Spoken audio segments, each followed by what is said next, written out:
Assalamualaikum warahmatullahi wabarakatuh. Perkenalkan, nama saya Keisha Agnestasya dari kelas TRM 1C dengan NIM 240111077. Di sini saya akan menjelaskan tentang materi teori graf.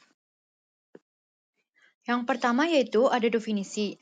Teori graf adalah cabang ilmu matematika yang mempelajari struktur hubungan antara objek-objek yang disebut sebagai simpul atau node, yang dihubungkan oleh sisi atau edge.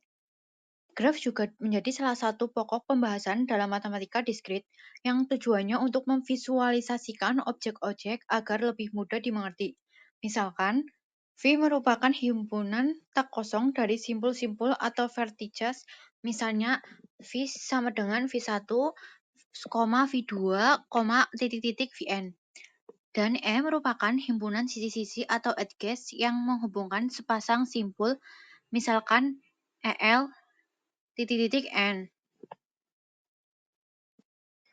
Contohnya yaitu dapat kita ambil dari masalah jembatan Königsberg yang dipecahkan oleh matematikawan Leonhard Euler pada tanggal 15 April 1707 sampai 18 September 1783.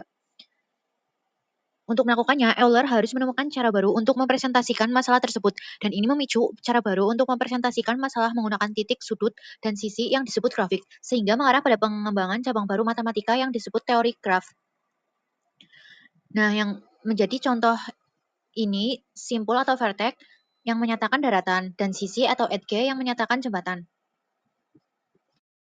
Di sini ada beberapa jenis-jenis graf. Berdasarkan ada tidaknya gelang atau sisi ganda pada suatu graf, maka graf digolongkan menjadi dua jenis.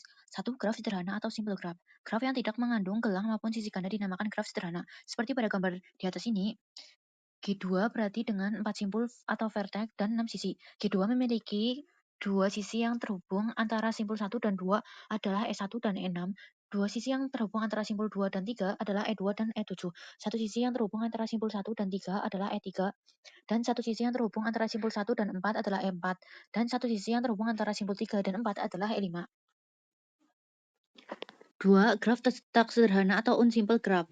Graf yang mengandung sisi ganda atau gelang dinamakan graf tak sederhana. Seperti pada gambar di atas, G3 dengan 4 simpul dan 7 sisi. G3 memiliki dua sisi yang terhubung antara simpul 1 dan 2 adalah E1 dan E6. Dua sisi yang terhubung antara simpul 2 dan 3 adalah E2 dan E7. Satu sisi yang terhubung antara simpul 1 dan 3 adalah E3. Satu sisi yang terhubung antara simpul 1 dan 4 adalah E4. Dan dua sisi yang terhubung antara simpul 3 dan 4 adalah E5 dan E8. G3 memiliki lob yang menghubungkan simpul 3 dengan dirinya sendiri yaitu E8. Ada juga dua jenis graf yaitu graf ganda berarah dan graf berarah. Satu, graf ganda berarah yang mempunyai sisi tidak mempunyai orientasi arah disebut graf tak berarah. Seperti pada gambar di atas ini adalah graf ganda berarah yang berarti tulang rusuk pada graf tidak memiliki arah tertentu. Contohnya rusuk antara simpul 1 dan 2 dapat dilalui dari simpul 1 ke 2 dan sebaliknya. 2. Graf berarah atau directed graph adalah graf yang setiap rusuknya memiliki orientasi arah dan rusuk pada graf berarah. Ini disebut busur. Pada gambar di atas ini berarti adalah graf berarah yang berarti setiap rusuk pada graf memiliki arah tertentu. Contohnya dari simpul 1 ke simpul 2 terdapat dua rusuk. Satu menuju ke kanan dan satu menuju ke bawah. Nah, setelah kita menyimak jenis-jenis graf yang tadi, di sini juga ada jenis-jenis graf dalam bentuk tabel.